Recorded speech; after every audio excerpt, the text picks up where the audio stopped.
중국 부자들이 대탈출을 한다. 뭐 작년에도 이런 얘기가 많이 나왔습니다. 그런데 올해는 점점 더 커지는 것 같습니다. 어느 정도인가 전년 대비해서요. 중국 부자 해외 이주 예상 증가율입니다. 예, 헨리앤파트너스가 조사를 한 건데요. 25%가 늘어날 거라. 25%. 야, 중국 부자들이 대탈출한다는 말이 틀린 말이 아니죠. 실제입니다. 지표로도 나와 있습니다. 2022년에 중국의 부자들은 1,800명이 해외로 이주했습니다. 올해는 13,500명이 해외로 이주할 거라고 예상하고 있습니다. 이러면 적어도 말입니다.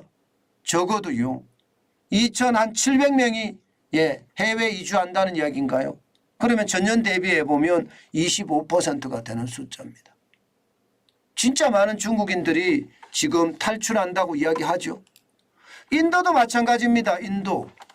인도는요 중국하고는 완전히 정반대, 마찬가지라는 표현은 아니군요. 정반대입니다. 인도는요 7,500명이 탈출을 했어요. 예, 그런데 올해는 6,500명 좀 줄었습니다. 좀 줄었어요. 6,500명으로 탈출한다. 영국도 지금 난리가 아니에요. 영국도 백만장자들이 1,600명이 2022년에 탈출을 했는데 이게 2배가 늘어난다. 3,200명까지 늘어난대. 러시아는 지금 2022년에 8,500명이 탈출을 했는데 올해는 3,000명. 이게 푸틴이 꽉 막고 있으니까 탈출을 못하는 거죠. 브라질도 말입니다. 1,800명인데 올해는 1,200명. 홍콩도 2,400명이 올해는 1,000명. 야, 희한하게 말입니다. 대한민국 한번 보세요. 대한민국도 부자들이 한국 탈출을 많이 한다는 뜻이에요. 작년에 400명이었다면 올해는 800명이에요. 100% 늘어난 거예요. 중국보다 훨씬 많아요. 퍼센트 비율로 봐서는요. 대한민국이 살기가 굉장히 어렵다는 뜻이에요. 예. 일본은 100명에서 300명이지만 절대 수에서 중국에 비해서 형편없이 작다고 이야기하지만 대한민국 부자들도 해외로 나간다는 걸 생각을 하면 참 어렵다. 이런 얘기를 할 수밖에 없죠. 예. 그렇지만 중국의 탈출은 예상보다가 굉장히 심각합니다. 굉장히 심각합니다. 아마도 말입니다. 이렇게 탈출을 안 할 수가 없을 거예요. 안 할 수가. 왜냐하면 말입니다. 이게 중국의 시진핑의 철권 통치는 이미 알잖아요.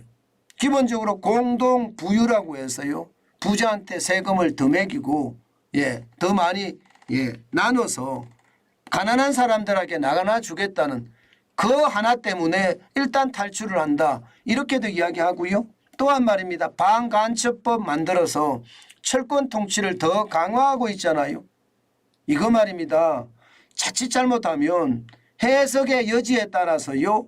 중국 당국이 너 간첩이야. 이렇게 이야기할 수도 있는 요소거든요.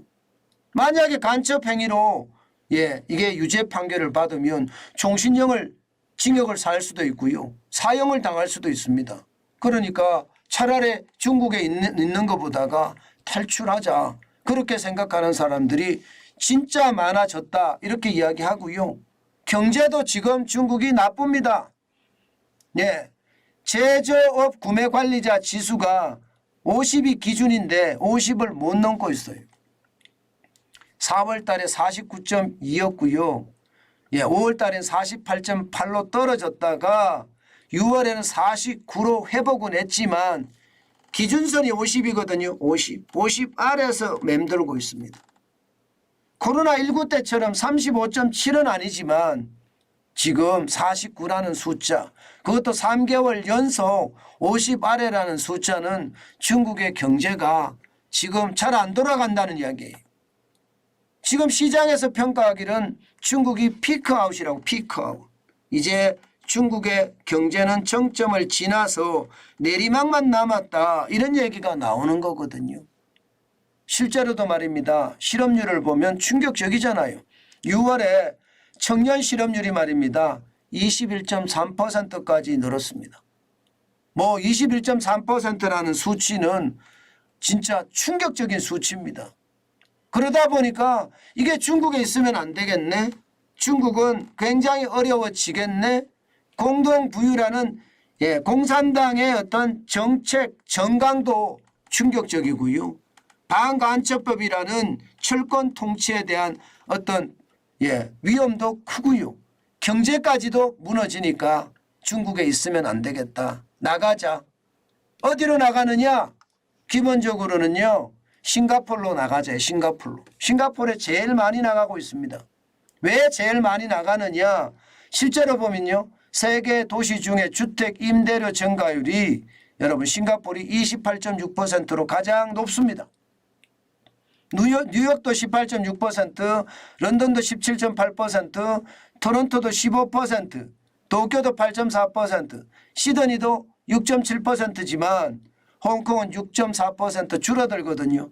결국은 중국 부자들이 홍콩에서는 옛날에는 홍콩으로 갔다면 홍콩은 안 간다는 거예요. 결국 싱가포르로 간다는 건데 실제로 말입니다. 중국 아파트를 가장 많이 구입한 사람을 보면요. 중국인이 대부분입니다.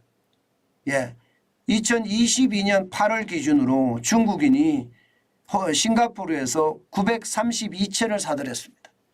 말레이시아에서는 566채를 사들였고요. 인도에서도 324채, 미국에서는 203채예요. 작죠? 인도네시아는 194채고요. 그러니까 싱가포르로 많이 간다는 이야기가 되는 거네요. 싱가포르로 많이 갈 수밖에 없겠죠. 왜? 중국인들이 가장 많이 살잖아요. 싱가포르 인구의 국민의 4분의 3이 중국계잖아요. 그러니까 중국에 가면 싱가포르에 가면 불편하지 않은 거죠. 불편하지 않으니까 싱가포르로 가서 뭐 살겠다 이렇게 생각하는 사람들이 많아졌다는 거고요. 실제 싱가포르에서는요. 연일 중국인들이 파티를 벌리느라고 난리다 이렇게 이야기합니다. 그 정도로 말입니다. 싱가포르에는 중국인들이 넘쳐난다. 그런 이야기예요. 그만큼 말입니다. 중국인들이 지금 싱가포르에서 부동산 가격도 굉장히 많이 올리고 있다. 이런 얘기까지 나돌 정도입니다. 그 정도로 말입니다. 중국인들은 싱가포르를 가장 중요한 요소로 생각한다. 이렇게 생각하고 있다는 겁니다. 물론 대한민국에도 들어옵니다. 들어오지만 대한민국은요. 남북 대치 상황이 굉장히 심각하죠. 게다가 한중 관계도 껄끄럽습니다. 그러다 보니까 말입니다. 대한민국은 기착지로 이게 되는 것이 아니라 쉽게 말하면 하나의 징검다리로 대한민국을 활용한다. 뭐 이 정도가 되는 겁니다. 중국에서 자금이 많이 들어온다고는 이야기하지만 이게 종착역은 아니라는 이야기죠. 종착역은 다른 나라라는 건데 다른 나라로 빼돌리기 위한 어떤 전초기지가 대한민국이다. 뭐 이렇게 이야기할 정도입니다. 그만큼 말입니다. 상황은 대한민국에 있지 않다 이런 뜻이에요. 중국 자금이 많이 들어온다고 저는 크게 좋아할 일도 없다고 생각은 해요. 솔직히. 안 들어오는 것보다는 들어오는 게 낫고요. 그게 실사구시니까요. 그러나 중국 자금이 잘못 들어와서 시장을 교란시키는 것은 저는 반대라고 보고 있고요. 아무래도 유럽이나 미국 자금들이 좀 많이 들어와서 시장을 더 만들어줬으면 좋겠다. 저는 그런 생각은 많이 합니다. 그렇다고 중국 자금이 들어오는 걸 막을 필요는 없습니다. 그러나 집중되는 거 있잖아요. 한 곳에 집중되는 것은 반드시 막아야 되지 않을까. 저는 그런 생각도 해봅니다. 단순하게 말입니다. 자금이 들어오는 것. 아예 뭐 이민을 들어온다. 저는 이민의 금액을 높여서 당연히 뭐 있을 수 있는 일이라고 생각해요. 그러나 이민이 아니고 그냥 투자 개념으로 들어와서 뭐 부동산에만 집중 투자한다. 그러면 그것은 막아야 된다. 저는 그렇게 생각합니다. 반드시 상호 호혜의 원칙에 따라서 저는 했으면 좋겠다. 그런 생각해 해봅니다.